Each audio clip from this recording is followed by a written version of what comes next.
about a little bit of baseball here tonight. You know what's interesting is because of all the craziness that has happened over the last 72 to 84 hours. Yeah, we've talked a little bit of baseball, but what we have not been able to do is we have not been able to get to a lot of baseball. Now, it's a massive weekend for Jay Johnson and the crew. We will touch on that. Time to close the show. If you can go in there, win this weekend and next, you sit in a really good spot. So we will talk about that here tonight. Wilson Alexander joins us from The Advocate. We'll let you listen to that interview here tonight. I think Wilson and myself talk and hit on a lot of really big topics. So we talked to Wilson earlier in the day. We're going to play that for you because I don't want you to think that where's Blake? Well, Blake's right here. We just had to record it, and we're going to be here live with you. But really good conversation with Wilson Alexander that I do think that you need to hear. We will play that here tonight as well. We'll go into Rufino's rants. Brian Kelly and Bo Davis continue to go out on the trail in the transfer portal looking for some guys here. So we'll talk about that to lead off tonight as they continue on their quest for defensive tackles. At the end, we will do Ask Blake if we have some time. Thoughts, questions, concerns, you can get all of them inside of the Rudy Crew chat. We greatly appreciate all of those when you fire them in. So a big show here tonight. We do greatly appreciate you for joining us here. Uh-oh.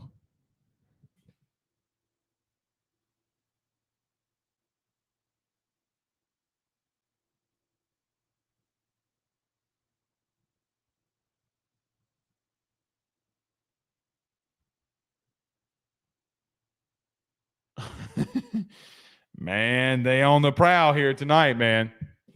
They're on the prowl here tonight. But yes, indeed. So we do have a lot that we need to get into. Jude says on YouTube, saw that Suggs had his final forward. What a wild last few days. Always go Tigers, though. Yes, indeed. Yes. Jair, if I'm saying his name correctly, and forgive me if I am not, JVR, excuse me. JVR, Suggs did get down to his final four. He also tweeted out that he has closed his recruitment. He did say on Twitter, my recruitment is officially closed. Thank you to everyone who reached out, locked in those final four schools. Please respect my decision. Those final four schools are LSU, Wisconsin, Kentucky, and Michigan. It would not suck if LSU were able to land some of these guys that they're after right now. So we will touch on them. So Aiden Hutchinson still out there as well. And somebody else that might be getting in the fold here too is Brandon Lane from Stephen F. Austin, who had committed to Michigan State, but now has decommitted from Michigan State. Multiple people are reporting this. He's been in contact with Colorado, LSU, USC, and NC State, among others, and he is hoping to end the recruitment very soon. So a couple more guys that we need to touch on. We'll continue to monitor this, and we'll talk a little bit of baseball here as well. Yes, this is a big thing. Stephen Young says that Suggs, former D-line coach, is now at Wisconsin. So, yeah, I mean, look, you got into the game late. You got into the game very late. Look, I mean,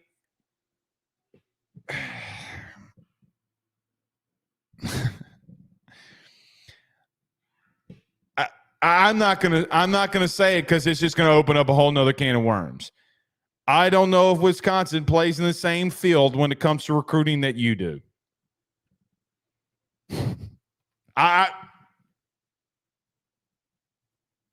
I don't think Wisconsin necessarily is always in the market of paying guys. And here we come full circle. Isn't this ironic? Very ironic. So probably, I mean, there were some people today that were saying that they were leaning that way with him. Jude says his Suggs from Grand Valley State. He is.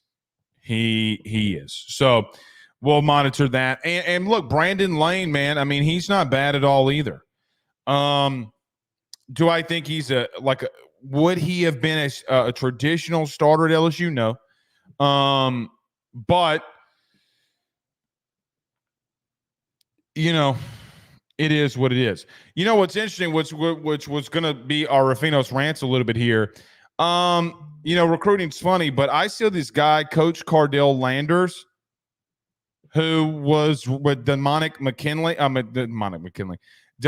Williams. I don't know if this guy's not like pimping out dudes. Like, I really don't. Like, hit me up. I got an OT. Was your OT in the portal? He'll be a graduate transfer. Oh, well, grad transfers had to get into, if I'm not mistaken, grad transfers, didn't they have to be in the portal like last Tuesday or this Tuesday? Like, am I wrong with that? I just never really respect guys who are like that. I don't. I don't. So, look, it is what it is. All right, let's get rolling. Everybody do us a favor by hitting the like and share to all those groups. If you're on Facebook, share to all of those social media pages. You're watching us, listening to us on YouTube. Like, subscribe, notification bell, wherever you listen to podcasts, rate, review, and subscribe. Let's talk about our good friends over at BetOnline, our good friend Tyler Alexander over at LPT Realty, and our good friends over at J&J Exterminating. But let me mention our good friends over at Melon. That's Melon Hats. Melon.com/AYS is where you can go shop today. You can use that promo code AYS to get 30% off of your order. Guys, I continue to tell you about Melon, and I have for the last week now, and will continue. I need you guys to do me a favor because I know it is for everybody's own good. If you are a hat wearer, you have to go over to Melon because they're by far the best hats that at least I have ever worn. Look, they're 5 times stronger than any other hat you wear. They're microbial properties. Defend off sweat, doesn't break down the hat. No stains, no smell, built for the water, will float. You own the boat, flies off. Don't worry because it will be safe. Melon.com/AYS. Very rare do they give out discounts. Don't miss that opportunity. Head on over to Melon.com/AYS to use that promo code. Got lots to discuss. We do that next. Stay with us. BetOnline is the fastest and easiest way for you to wager on all of your favorite sports, contests, events with the first-to-market odds and lines. Find reviews for all the news for each league, including Major League Baseball, NFL, NBA, NHL, combat sports, college sports, esports, and even golf. BetOnline continues to be the top online resource for all of your sports information for live in-game betting, props, and futures. Head on over to BetOnline today and use your mobile device to join and make your first sports bet. Use our promo code BELIEVE50, that's BELIEVE50, BLEAV50, to receive your 50% off welcome bonus on your first deposit. That's betonline.ag, betonline.ag. He will sell your house and find you a new. Well, Tyler's the man, he's here for you. If you want to buy or sell, well, it's not too late. Dial 955-0008. Just call 955-0008. Y'all call Tyler, he'll shoot you straight. Louisiana is unique. The food, the festivals, even the bugs. No, not mud bugs. Unwanted bugs like these. The ones you don't want crawling in your home or business. Trust the Shield from J&J Exterminating. We've been protecting Louisiana homes for over 50 years, earning the trust of our clients because we deliver what we promise. Protect your home from pests. Get the Shield from J&J Exterminating. J&J Exterminating. Yeah. We're back. All right. Let's get this thing started, y'all. So a big, and at least in my opinion, because I love me some LSU baseball, a very big weekend for the Tigers this weekend as they take on Alabama in Tuscaloosa. So here is what we're going to discuss, and we do this every single Hold on one second. I do this every single time. Every time I pull up my baseball stuff, I always exit out of the whole screen instead of oh my God. Instead of just closing out the one tab. I am an idiot. I am 1,000% an idiot. I've done it like 3 times this week. Maybe because I always used to write down my notes because I would remember them more. But I've been typing all of them because it's been easier, it's been easier on your boy to type all of them this weekend. All right, here we go. There they are. Nevertheless, LSU, Alabama this weekend. Now, normally when you say that brings a lot of people to their feet, especially in the fall. But this time it's going to bring people to their feet, at least around here, because it is in reference to LSU baseball. Massive, massive weekend for the Tigers. You need to take the series. Guys, the goal here is simple. Take 2 of 3. Now, if you could sweep them, that would be great too. It's not going to be easy to go on the road at Alabama and do it. Now, you're coming off arguably, well, not arguably, but is your best weekend this season in taking down the number 1 Texas A&M Aggies. Now, as Jay said, you're still in this playoff run. You're still in the run of, you have 6 games. Guys, you got to go 4-2. Like, you can't go 500. You can't be in the losing column. Clearly, you got to go 4-2. And if you do that, you're going to be in the postseason. God forbid if you go 5-1. And you're on a pace where, look, if LSU wins their last 5 series in the SEC, you're also getting in because of that. The argument will easily be made, well, hey, man, look, LSU won their last 5 series. They beat Texas A&M, who's a top regional host site. You will be in. But going to Tuscaloosa this weekend will not be easy. Look, they got guys that will come to the plate. Now, they've been battling, like I was watching their games last weekend, either some kind of virus, flu, stomach bug. I don't know what was going on with them. And I'm sure that they're fine. I'm sure some of the guys will be back. Viruses don't really take that long. But, when you're in a virus, it takes a couple of weeks to get back, feeling great. So they lost last weekend. They lost a couple of games here and there, whatever. They're kind of reeling to some extent, but they're still a really good team. Guys, the number 1 player on this team that you need to watch out for is Gage Miller. In 46 games, he started all 46. He's hitting .383. He has hit 18 home runs, 48 RBIs. And look, he is dominating at the plate.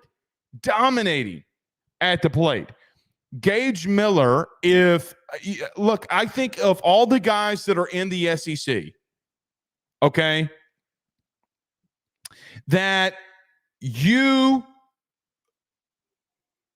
talk about, and when it comes to baseball, Charlie Condon, we talk about Jack Caglione, Tommy Takes, Jerry Jones. There's so many guys that we discuss on because they're so good at the plate. Gage Miller's not getting the recognition that he deserves, mainly due to the fact that maybe it's just that Tuscaloosa might not be, people aren't talking about it around there. There's not a lot of buzz that's been around him. But, man, look what he's done. So Gage Miller will be the guy to look out for. Justin LeBron, .343 at the plate. Ian Petrutz is hitting .328. TJ McCants, who was at Ole Miss last year, who was batting around 230 to 250 last year, has really turned it on since going to Alabama. He's hitting .312 with 13 bombs, 46 RBIs.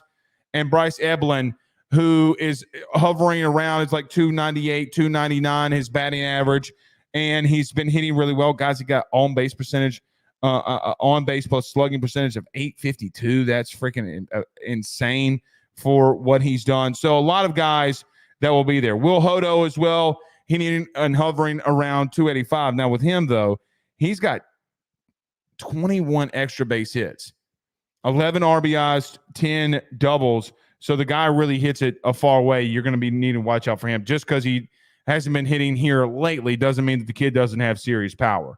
So look, you need to go into this series understanding that there are 7 guys that are hovering around 285 to 383. That multiple of them, 1, 2, 3, 4 guys in that lineup have double-digit home runs. They can really hit the baseball. You're at their place. Oh, by the way, they might be feeling the same way that you do. Like, hey, man, we need to win some more of these games in these last 2 weekends to get in the postseason. So it's not like you're just going to waltz in there and beat Alabama. Now, I really am intrigued to see how Luke Holman does on Saturday. Really fired up to watch Luke Holman and see everything that he can do. The problem is, for me this weekend, are you going to travel, and how are the bats going to travel? I do hope, and you've been hot, and I'm not saying that they won't, but this is a big weekend on the road, and you have not always been great on the road this week or this year. So I do caution on that. But you're really going to need Gage Jump, Luke Holman, and whoever is going to start on Sunday. I would expect it maybe, I guess, again, Nate Ackenhausen. I do not know what Jay is going to do here. Maybe he throws Kate Anderson because there's not a midweek game next week. I don't know Jay's plan. Take the first 2 because God forbid, guys, if we go split Friday and Saturday, it's just I have no idea if you're going to be able to pull one out on Sunday. I don't know. Don't play around with them. Don't expect because we beat the number 1 team in the country last weekend that you're just going to waltz into Tuscaloosa and run all over them. You're not. You're not. They have been up. They have been down. First year of a new head coach, but they have guys that can really smash. You know what? Pause. You know what really, who they really sound like? A lot alike. They sound like you. In the first year of Jay Johnson, sound a little bit like you to some extent sometimes this year.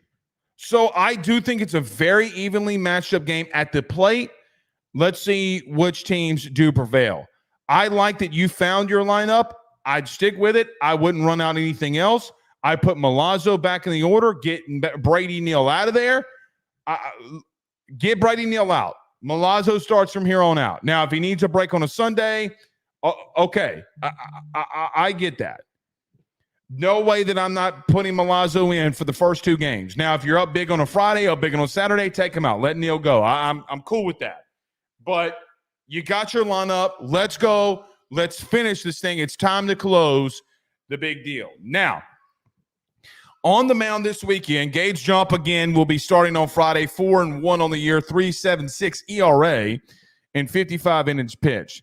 But Greg Ferrone is a guy that we're going to see on Friday, a senior left-handed pitcher, okay, that is a lot like and has been somewhat pretty much close to what you've seen from Gage Jump this year. Now, Gage has had in the last 3 starts probably better performances, but you have a guy that has 57 strikeouts and 55 innings pitched.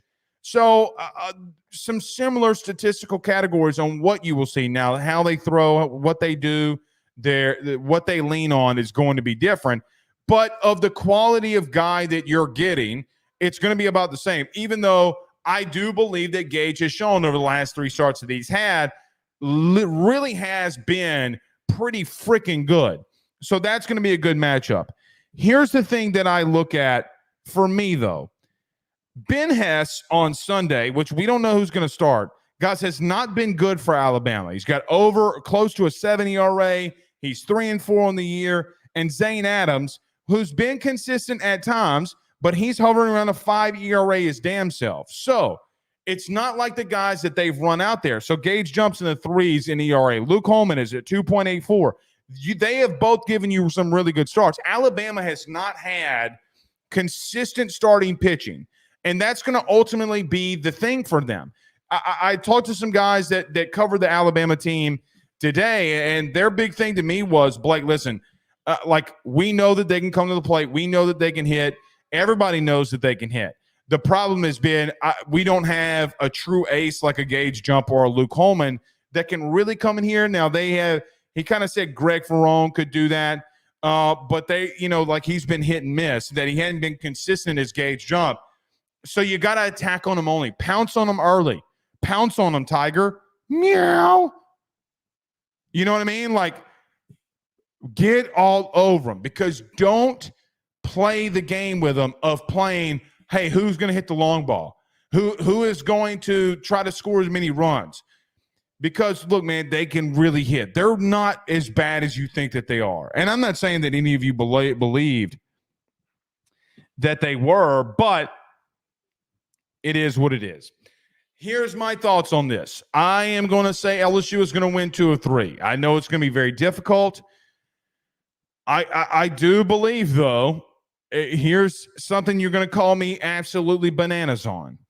I could see a situation where maybe you split a Friday and Saturday. I don't think that they will have the guys that you do on a Sunday, but the problem is you have Gage Jumping, Griffin Herring coming on Friday, potentially, and then Luke Holman and Christian Little coming in on Saturday. They don't have those 4 guys in the top of it. So let's hope for that you can win the first 2 and then get out there and try to sweep and continue to get that experience of what it takes to close.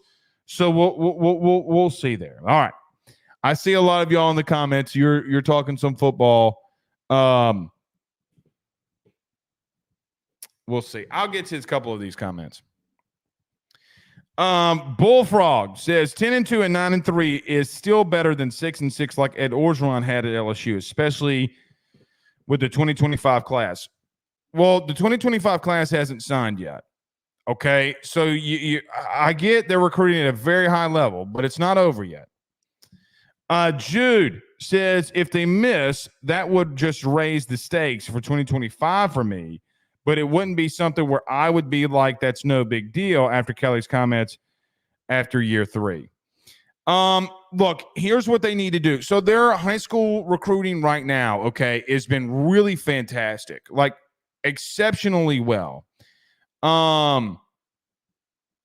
Very exceptionally well. But I will tell you, okay, you're going to have to start doing some things defensively. You need to go get some D linemen. You need to go get some safeties. You need to go get some corners. And I think that you will. I truly believe that you will. But just saying, like I'm just stating the obvious here, you need to go get those guys. And if you do, you'll be fine.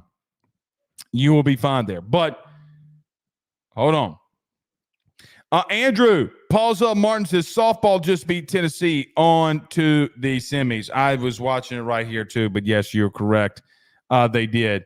I was hoping they were going to go earlier in the day, but obviously they didn't. So I am very happy. And people were mad at me. They were like, Blake, why are you going during the softball game? I'm like, well, you know, man, it's really tough. When I got a show at 6, so I got to go at 7.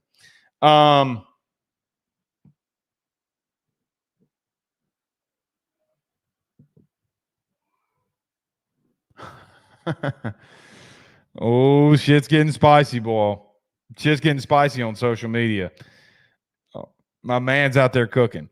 Stephen Young says, need A&M to put Ole Miss out of their misery. That set us up for a sweep. Yes, indeed. I agree. I do agree there. Let's get to some football. Wilson Alexander will join us in just one moment here. Or we'll play it. I want to get to this before we get to tomorrow, okay? Because we've talked a lot about D-line, okay? And I just want to say this. LSU, and we talked about guys like JVR Suggs from Grand Valley State last night. LSU, and Brian Kelly confirmed this today, okay? They are still actively going after guys that are on the D-line that are still in the portal. Actively. Like Suggs, there's some rumors flying out there around Huntington. And then today, it was reported on, and we mentioned this earlier, that Brandon Lane, who from Stephen F. Austin, who had committed to Michigan State, has now decommitted and is looking elsewhere, and that LSU has been in contact with him. So in this process, you are still looking for guys that can come in here and play. The ultimate question is, can you get 1, 2 of them that can come in here, and at least one of them being a rotational piece at worst, but starters at best? Like, you're still going after guys, and eventually, like, you can't continue to miss. I don't think that you will, okay? Like, I really don't. But you got to land a couple of them. Like this Brandon Lane kid, you got to go land him. You got to go land him. If you think that he can play, you got to go land him. Now's the time to go get him. What's up with Aiden Huntington? So I will admit there's there's a lot of rumors out there flying around about Aiden Huntington. Now it's quiet on the surface and everybody's asking these questions, but I'm hearing a lot of stuff behind him. So let's see what happens there. I will just say, I do think by this time next week, hear me and hear me now, on Thursday, May the 9th, the year of our Lord, I think a week from today, you're going to have a guy that either you feel more than extremely confident about, or you're going to have somebody that's going to be committing to you. So the wait for that position is, I believe, and we'll come out here and tell you if I'm wrong, I do believe that you are going to land somebody within the next week. Who that is at this exact moment still remains to be determined, because in recruiting, things always continue to change on the fly like that. But I think they're going to evaluate. Now, if Colorado or NC State or USC, whoever, want to get in a bidding war, I don't know how big LSU's appetite is at this exact moment. But, Brian Kelly said today with Michael Cobble, we're continuing to recruit that position. And we're going to continue to recruit that position in the portal. Okay. Well, you've offered some new guys. You're going after some new guys. Let's see how this pans out. But I do think that you're going to land a guy here. One interesting thing on all of this. It's funny how the world comes around. Did you see today that the Lowell kid who was from Louisville, who had committed to Oklahoma, flipped his commitment to Texas? Did y'all see that? Very interesting to see. So Oklahoma, early in the process, got a defensive tackle from the transfer portal, and then less than a week later, they lost their first one because they brought in another one, and they lost him to Texas. I do have a theory. I wonder if Brennan Lowell was saying to himself, well, hey, man, if you're giving this guy $1.2 million, like everybody's saying, why don't you break me off something? And what happened was Oklahoma said, no, we didn't pay him that. And he said, yeah, you did. And I'm out of here. I'm going to Texas because they're going to give me more money than you're giving me now. And that's how that worked. Crazy how the world continues to go round on how some people do business. And I'm not even regarding this towards LSU. Maybe Brian Kelly's words did carry weight to one team in Oklahoma that might have got them popped. Maybe Brian Kelly's playing chess, and we look at him and say he's playing checkers. And he gets everybody in a tizzy, but then, hurts the team that he doesn't have to play this year. Or hurts the team he's got to play this year, and then helps their rival that he doesn't. It's very interesting. Very, very, very interesting. A wise man knows multiple ways to skin a cat. And a wise man knows when to hold them and when to fold them. I do really wonder about that. All right. Let's see here. A couple of comments before we get to Wilson Alexander. Christian Burris says, you don't have that right to tell someone they aren't worth what they're asking for when you don't have any DTs that can't hold that guy's jockstrap. Get serious, man. Well, yeah, you can. Because you just did it, Christian. You just did it. And what's funny is y'all thought I was lying about all of this, the way that it went down. What's so crazy to me is so many of you thought that, well, Blake's just, he's off of his freaking rocker. This shit that went down with the DTs this week, he's losing his mind. And then the BK stuff comes out. And then, I'm like, okay. And then you got literally people that cover LSU that a lot of you respect. Go to social media and confirm what we talked about on Friday, Monday, Tuesday, Wednesday.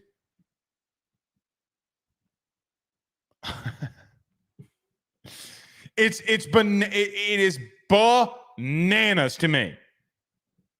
I honestly don't get it. I really don't. I'm flabbergasted. Really, man, I am. Rick says, Blake, how many of those melon hats do they send you? That one blue one is looking fresh, man. Well, I have 4. I have 4 melon hats right here. This blue one is insane, Rick.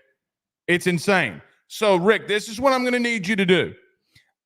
Rick, I need you to do this for your boy, okay? I need you to go over to melon.com/AYS because look how fly this hat is. Look, I'm telling you, it is comfortable. You got to go over there. Get it. Use that promo code AYS. 30% off, man. 30% off. It's looking fly. I'm telling you, it's looking good. You can go golfing in it. You can go bass fishing. We don't bass fish in Louisiana. We go catch some reds, some drums. Ski it. All right. Let's do this. Let's get to a quick break. Wilson Alexander joins us next. Stay with us. Guys, you might know my good friend Carol Falls and all the great service that he provides over at State Farm. He is your good neighbor after all. But did you know State Farm has surprisingly great rates as Wilson well? Alexander Along with a great neighbor service, State Farm agent Carol Falls has surprisingly great rates for everyone inside the state of Louisiana. So call him today at 985-395-4300, 985-395-4300 for all of those surprisingly great rates on auto, home, and life insurance needs. Like a good neighbor, State Farm is there, and individual premiums will vary by customer. All applicants subject to the State Farm underwriting requirements. By the Drake Williams Law Firm, drakewilliamslawfirm.com. Whether you've been injured in an accident, you're preparing for a future with your estate planning, you're getting ready to close in on a real estate deal, or you're about to welcome a new addition through adoption into your family, or you're facing criminal charges, you need very experienced attorneys, and that is what the Drake Williams Law Firm will be able to do for you in navigating the legal system. The door to their cozy office in historic downtown Ponchatoula has been open since 1981. They have helped thousands and thousands of Louisiana families and individuals win cases, close on real estate deals, and regain that peace of mind. Their lawyers over at the Drake Williams Law Firm, Ernie Drake III, Ryan J. Williams, and Summer Vicnair, are very determined, compassionate, and dedicated to their craft. It's the Drake Williams Law Firm, drakewilliamslawfirm.com. Give them a call today at 985-386-7600. Tell them your good friend Blake Ruffino at AYS sent you on by. Louisiana is unique. The food, the festivals, even the bugs. No, not mud bugs. Unwanted bugs like these. The ones you don't want crawling in your home or business. Trust the Shield from J&J Exterminating. We've been protecting Louisiana homes for over 50 years, earning the trust of our clients because we deliver what we promise. Protect your home from pests. Get the Shield from J&J Exterminating. J&J Exterminating. Yeah. Man, man is back, Wilson Alexander, who covers LSU for The Advocate. Good evening, good sir. How are we doing today? Doing well. How are you, Blake? Good. You know, Wilson, they don't prepare you, and you're a newly married man, so I'm going to go ahead and forewarn you. They don't warn you how emotional T-ball can be, okay? So I'm kind of coming off a little bit of a high. We hit a 2 RBI double last night. So I am like, I might have been, coaching third base, maybe had sent the runner from second home just to see what would happen. So Ben got an extra RBI, but what do I know? So I'm coming off a really good high, even though this week for LSU might have been a little bit challenging. Well, that is awesome. Congrats to your son. Congrats to you. Congrats to everyone involved. That is a great feeling. And honestly, it also, like, even though I don't know how young your son is, but it's probably, I remember stuff that I did at that age on a baseball field. So he's going to probably remember that for a really long time. Oh, dude, he was overjoyed. And, in T-ball, you're not supposed to send the runner, but the other teams were. So I'm like, let's go. I'm giving the ball to Johnson, Nolan Kane, backpedaling. Let's go. So I might have pulled the hamstring, but that's neither that's neither here nor there. But, Wilson, it has been a very interesting week when it comes to LSU football, and I'm just going to give you the floor, a very open-ended question. Obviously, Brian Kelly went pretty viral this week in his conversations with Jacques Doucette. I guess, what are your thoughts on this and him saying we're not buying players and everything that he had to say? LSU's players are getting paid. So just to clear that up to anybody who thinks that his comments meant that, they aren't paying their players.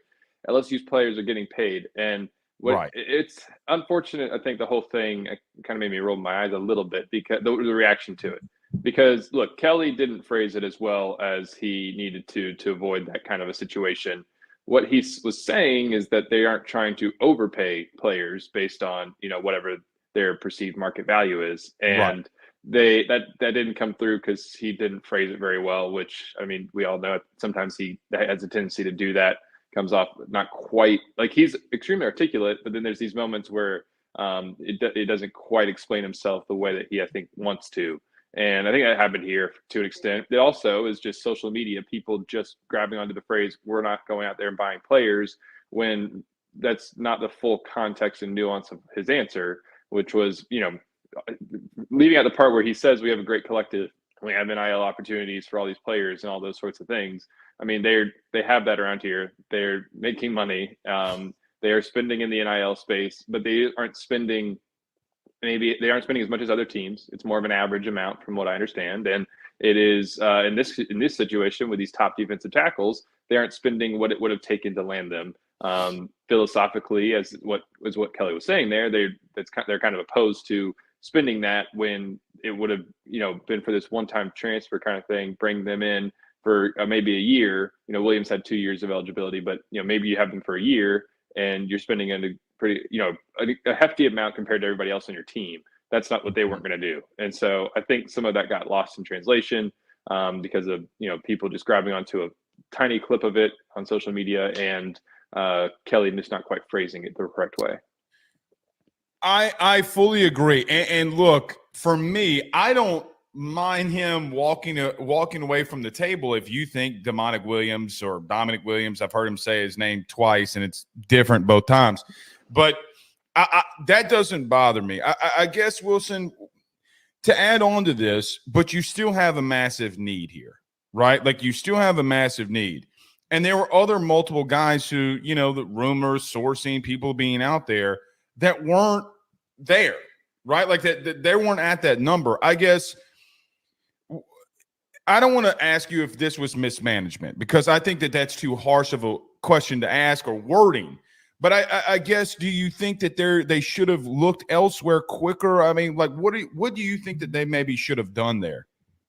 Yeah, they maybe should have anticipated what these guys were asking for a little bit better. I saw somebody make this point yesterday that it's not necessarily just the teams in this age of college football. It's not necessarily just the teams that are going to have the most to spend are going to be the best teams, but also the teams that are going to be able to anticipate the needs on their roster and kind of have all of that allocated out ahead of time and be able to anticipate what that spring portal or winter portal is going to kind of look like and who's going to be available. And that's really hard to do. Let's be clear here. Like, I think there was a lot of folks anticipating that, the spring portal window was going to be kind of wild and chaotic because you had all these coaching changes go into deep January.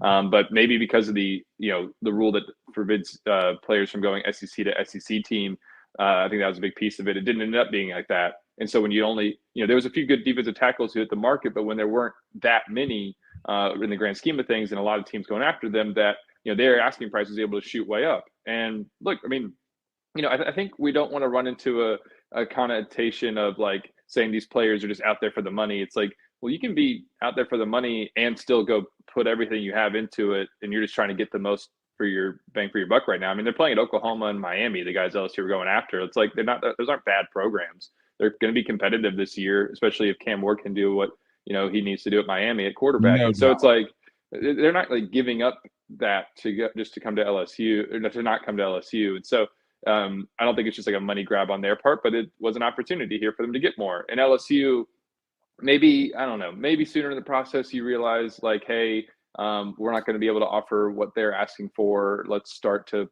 turn our attention elsewhere. But, you got these two guys on campus. You think you have a chance. You're hoping that it goes in a direction and it just doesn't go in that way. So I wouldn't say it was mismanaged. Just maybe not as many backup plans were put into place as they maybe needed to be. Yeah, and like I said, that was probably a harsh way to ask that question. I probably should have used my words better, but I just, look, because we do a national show too, and I went to listen to Brent Venables 3 weeks ago when he says, hey, I think I'm a defensive tackle away from competing for a playoff. That's how he ends his press conference. I go and listen to Mario Cristobal, and he goes, listen, we have really good edge guys and a really good DT, but we need an experienced guy in the middle. And I'm like, oh, well, there's two. And then Texas. And then so it can Brian Kelly. So it continued to go on. So I do think that, the supply didn't, drove the demand so high that like, hey, man, we'll just see how it goes. Where do you think that they turn from here from a schematical standpoint? Like now that, look, you still have this issue. Now, there are a couple more D linemen that they're looking at and going after. But if it were you, what would you do? If you had this big of a glaring weakness that you continue to talk about, what would you do? Well, it's tough because you don't want to sacrifice too much there in the middle to not be able to stop the run. Right. But, it seems like they do trust Jacoby and Guillory. Brian Kelly's talked really highly on him and what he was able to do in the spring as a run stopper. So maybe because LSU, maybe you just kind of run a one defensive tackle kind of thing. More often than you would have otherwise, or maybe, obviously the ideal thing is just like somebody emerges in fall camp that you really trust and you're able to do kind of what you want just without maybe the experience and depth that you would prefer. We'll see if that shakes out, but I guess if that's not there and they still have concerns within the staff about what they're able to do, you're just gonna have to get creative. Whether that's, like we said, just sort of that one big defensive tackle there in the middle and then kind of rounding it out with your edge players, or, doing a lot more stuff with maybe you use your third down kind of rush packages a little bit in situations where you wouldn't normally use them. Maybe that's an option, but you also don't want to, surrender your run defense. So it's going to be, once they actually, get everybody in the fold, it's going to be, I think the most critical question for Blake Baker here in the fall is what are you going to do schematically if you as a staff still perceive this to be a weakness? What's interesting, my thought has been somewhat to, I think, what you were saying. Hey, man, you have three pretty athletic backers. I mean, like the conversation, and this, Wilson, because it's always in your comments on social media, and where's Whit Weeks? Well, I'm thinking, like if you have a weakness there, we'll put the kid on. Out-athlete people, and I don't think, and I've said this, but which has gone completely, like people don't want to listen to him. I think that their schedule is very favorable to get 9 wins. Like I think that you're there. I think, Wilson, what we do in creating content is we look at a place like LSU or Georgia or Alabama or Ohio State with more of a fine-tooth comb because their expectation is to get to that Final Four. There's probably 8 teams that want to get there. Well, 4 are only going to get to that Final Four at the end. What do you think? Like, it's not over for them, and I think that's the biggest thing that's being missed in all of this. When you look, and I know that we're in May, but when you look at them moving forward into August, I mean, I'm still pretty confident on this team. Maybe they can surprise a team or two that maybe people aren't looking at them to beat. Yeah, never give up on a season in May. I mean, that's the thing. I think people have gotten to a point where that's more, I don't know. We always knew in spring practice you could never take too much out of it. But now when you have the transfer portal too, people can, have, I guess, more reasons to melt in the spring than they did maybe before the transfer portal existed, because your roster is still shifting around, and you have your head coach saying, we got to get defense tackles, we got to get defense tackles, and then you don't. That certainly causes concern, but don't give up on the season. Gosh, no. I mean, this is still a team that, like you said, I think the floor is probably 8-4, and the ceiling is probably, like, if they play their absolute best and things go their way, I guess it would be like 11-1. I mean, or 10-2 maybe feels more realistic. But if you go 10-2 with that schedule in the regular season, you're going to make playoff. And so this is a team that is still, capable of doing that. You would like to have a more balanced offense and defense than you did last year. But there's still a lot of reasons for optimism. I mean, you still have a player like Harold Perkins there on the defense. You still have Deshaun Womack coming into year 2, Whit Weeks coming into year 2. You still have, some, an offense that looks like, even though they're changing a good bit on there, there's still just this feeling, I think, of confidence in what they're going to do offensively. And so, it's going to take some, guys stepping up. It's going to take the coaching staff developing in a hurry. But it's also, those things aren't impossible. Like, we see college football teams go have these major turnarounds one year after another. In particular in college, I feel like. And so this is all still out in front of LSU. It's not like the season's over in May. Well, it's interesting you say that, because the analogy that I tried to give yesterday, what the Houston Texans did last year with CJ Stroud, that's not normal, right? Like, from going to having the number 2 overall pick to a playoff team isn't normal, right? But in college, TCU can happen. LSU winning the West can happen. And those things happen so much more frequently. Wilson Alexander from The Advocate joined us. So you look at this team and you look at where they're going. Brian Kelly has, said we needed DTs. They don't have them. When you look at defense, though, coaching wise, they're gonna, that's what I think gets missed too. Schematically, and coaching and development is far and above much better than where they've been. Oh, it absolutely has. I mean, you talk about just having one of the best defensive line coaches in the country. Start there. We're talking about this defensive tackle room, and how they maybe don't have all the bodies that they want in there. And something we haven't mentioned is, I mean, who knows exactly what kind of transfer Gio Paez is going to be. Maybe he is somebody who can come right in and play at a high level. I mean, he's got certainly experience, and we'll see if he can maybe take a next step as a pass rusher and as a run defender too, I think, in some respects, and play there alongside Guillory. Then, maybe you're okay. But, that's all going to have to play out on the field. But yeah, from a coaching perspective, I mean, they have stability at defensive tackle now. They don't maybe have all the players who they want that position, but they got Bo Davis. And, for the first time in a long time, for all sorts of unforeseen circumstances, like with Jimmy Lindsey's medical issue, like you got put in this spot in a way that, but go back to this. Sorry, my mind's going a couple different directions, but not since before Ed Orgeron, was the defensive line coach.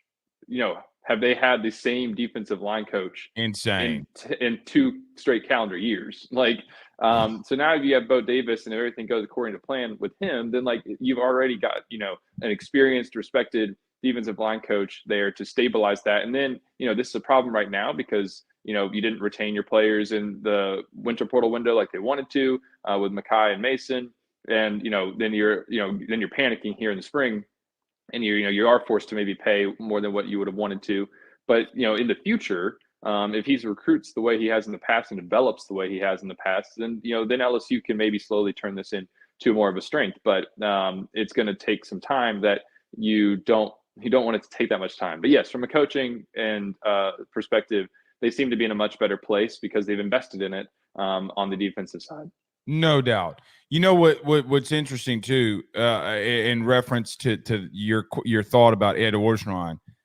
I mean, like even Jamar Cain leaving in the spring. You know, I'll never forget. We were at I think it was player interviews, and remember, like I think it was me and you were walking out, and then here comes Jamar Cain, and we stopped, talk to him, and I'm like, dude, and I literally said this that night when we had talked about this. I'm like, guys, this is a problem that you have. I mean, regardless of any other things that happen or may not have happened, you had a really big time position coach leave in spring, which can be a problem, right? Like you having to in a position that you really need to help and be developed. So, you know, like if there's been bad luck, there's been too much rotation, there's been too many bad things that have happened. But, you know, I also remember I forgive me, I don't remember what year you came in, but I remember that being like the offensive line in 2019. Yeah. Right. Like, I mean, this has not been something that has not plagued LSU in the past. Wilson, let me transition something very quickly, because I think that we talked about NIL not paying players or not paying Brian Kelly's comments. Let me rephrase what I'm saying, that not buying players. I think it's interesting because a lot of people that I've noticed in saying that, heck yeah, coach, we're not going to buy players. Meanwhile, Wilson, I see Ross Dellinger reporting that TV revenue is going to be going to players. And I'm like, oh, buddy, do I have a story to tell you? Like, if you think that they're making a lot of money now, just wait until 2 years when they're getting a cut of this TV revenue money. What are your thoughts on that? And is there anything that you have seen that maybe how this is going to be structured in any way? Well, yeah, if anyone is still thinking like, oh, you know, you shouldn't be paying your players and amateurism needs to remain intact, you got to change your thinking. We're in a new era of college football, and that's gone. It's long gone. It's been gone for a long time. It used to happen under the table. Now it isn't. And now, yes, we're heading toward a place where LSU and every other school is most likely going to be sharing revenue directly with athletes.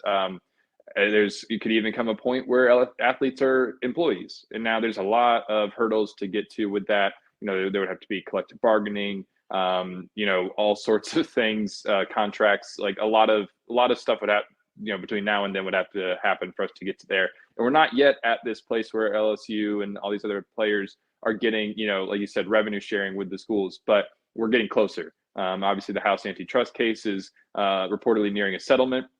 And the structure could be, you know, kind of like this, where, you know, athletes get, you know, there's a bunch of different revenue streams that schools make. The most lucrative being, you know, tickets. They get a payout from their conferences, their media rights, and then donations. And I think all those but donations would be something that they would have to share with the athletes, like 25. It's either 22% or could be end up being like 50%. The way it all breaks down. Because, you know, schools could include like your scholarship and that kind of thing as a form of revenue to be able to kind of get to that 50% number. But yeah, I mean, around the country, this is something that everybody in athletics is having to prepare for, is revenue sharing. And I think it's a good thing because it could provide some stability where there is none. Right. You know, right now you have unrestricted free agency every year. A player can hit the portal, and that, you know, teams might not get them, but players still have that option. Because they aren't under any sort of binding agreements, and they can just hit the portal and ask for the highest dollar. And I think it could provide some stability in that way, where players still get paid, they get a cut of the revenue, the thing that they've been looking for this whole time, which is, you know, money that because this gigantic financially lucrative enterprise has been built off their backs, and so now they get to, you know, a share of that, while adding in some guardrails that make it easier for coaches and staffs to be able to actually put together a roster and manage the team. So I think it could be a good solution here. It's not without its pitfalls. Title IX is a big piece of this that's got to get figured out. But, you know, I think in the grand scheme of things, the solution is not simple, but the overarching idea of it is fairly simple. When you think about it, you can distill that into something that makes, I think, quite a bit of sense. There's a lot that has to get figured out within it. But if they can get to that place, then that feels like college athletics will be in at least a more stable financial position. My team just went to the next question that I was going to sit here and ask you, because when you said Title IX, that's why I'm over here checking it off. I don't mean this in any kind of way. I don't mean it in a political way, but Title IX is going to have to go. I think in this reason, those sports, your schools are not going to be able to continue to keep all of those if you're going to share all of that revenue with football or the money generating sports, right? Like I mean, I heard, I forget the Boo Corrigan, maybe I think it was, who said, like, listen, if we're doing this TV revenue thing, I cannot keep like 7 sports at our school. Like it's impossible for us, like literally and financially impossible. So like, how do I don't want to say that you have to cut sports, but football, which gave money to all the other sports, that's about to go. Like that's not gonna, like if you're paying them half, if you're paying them 50%, you can't pay for these other sports. Maybe I'm wrong. Maybe I'm misunderstanding or not seeing the bigger picture, but am I wrong in thinking that there are going to be other sports that at every institution in the country is going to have to be cut here? Well, it's a consideration that athletic departments are going to make. I don't know if you're right that like every school would cut sports, because there's schools that make enough where they might not have to. They would have to redistribute how they set up their athletic department. You like we saw recently at Texas A&M, they just fired a whole bunch of senior administrator kind of types. Now, is that a new athletic director coming in and using that as like a reason, or is it just them preparing for this new era? I think it's probably, it seems like an indication of getting ready have to be able to share more money. And, so I don't know that schools are necessarily going to just be cutting sports left and right, but it is something that administrators have made a point of saying quite a bit, over the last couple of years in this conversation. Because that revenue sharing, when you have Title IX as an element here, is it the thing that has to get figured out is, okay, is it the 50% is to like 50% of all athletic department revenue to all athletes, not just football. Okay. And so they would have to decide though, like Title IX says everything has to be split equally amongst the male and women athletes, and the thing that would have to be decided is that 50%. The straight sum of money 50%, or is it I think you'll have college people argue this, that simply because of the language of the Title IX law, just 50% of the opportunities to make money. So maybe you have the same number of men and women athletes making money, but the pay scale is different depending on your standing on the team potentially. There's it's undecided at this point, but that's something else that has to be considered here is it's probably going to be a lawsuit that ends up actually providing the answer, as everything has been the last few years, because lawyers are going to have to get in the courtroom and decide what this actually, means. But, there'll probably be some sports cut at other schools. They might even be just men's sports in order to even out everything, and keep it according to Title IX law. Olympic sports are probably looking over their shoulders right now, wondering what this means for all them. But we don't have the answers at this point definitively one way or another as to what this is all going to look like when it's said and done. All right. Well, a couple more for you here. If tomorrow I called you and said, Wilson, I have the power to make you the college football commissioner. Ooh. Okay. What is the first thing that you're doing? Oh man. Going out to dinner. No, I'm just kidding. Hey, smart answer. The reason I don't have newly married man. Smart answer. Good for you. Good for you. The first thing I'm doing if I am commissioner. Oh boy, that's so hard these days. I guess if the first thing that I'm trying to make happen, the first thing would be just settling this House case, this House antitrust case, because they're talking about a settlement here that's going to be in the billions, $4 or $5 billion kind of thing. Just trying to settle that and to a point that it is most beneficial for the colleges that you represent, would be what I would be trying to do if I was the head of the NCAA, just because I know that amateurism is dead, is gone, and you have to adapt to a new era. The NCAA, as we all know, has been incredibly slow to do that, way too slow. It's the reason why they are dying, and anything that would kind of push them past that.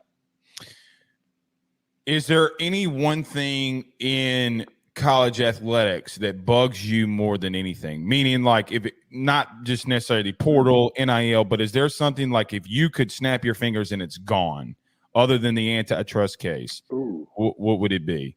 Now, I will tell you why you think about this. Here's mine. Okay. You know what I would do? Because, and stay with me here. There's nothing that schools can do if I investigate you for tampering, right? Like that tampering for me is, what are you going to take me to court for? Because we have rules, regulations, it's conferences that have those same guidelines. What are you going to do and go to court and say that I can't tamper? Now, maybe they can take us to court. Maybe I'm wrong and maybe they would and maybe they would win. But if I wanted to slow this down, I'm going after everybody for tampering. For example, like, I mean, not trying to call out one specific school in the SEC, and I'm not going to name their name. But we know that there's a team on LSU's roster that spent a lot of money in the portal. Ironically, they all went to one place. So my thing would be, why don't you go after tampering? Because that's be on board with. That would be my thing. Now, maybe I'm wrong, but what would you do? What's the thing that bugs you the most? Ooh. Oh man, there's so many. I'm not going to have a great answer to this question, unfortunately. I probably should have given you a couple days to think on it. Well, I probably should have just woken up earlier today or something when you asked me to come on. And give myself more time to think about it. No, I don't know. The thing that comes to mind, and this is just because of where I'm at as like a college football fan and viewer, is just like something that would curb conference realignment. Like, I don't even know what that would possibly be.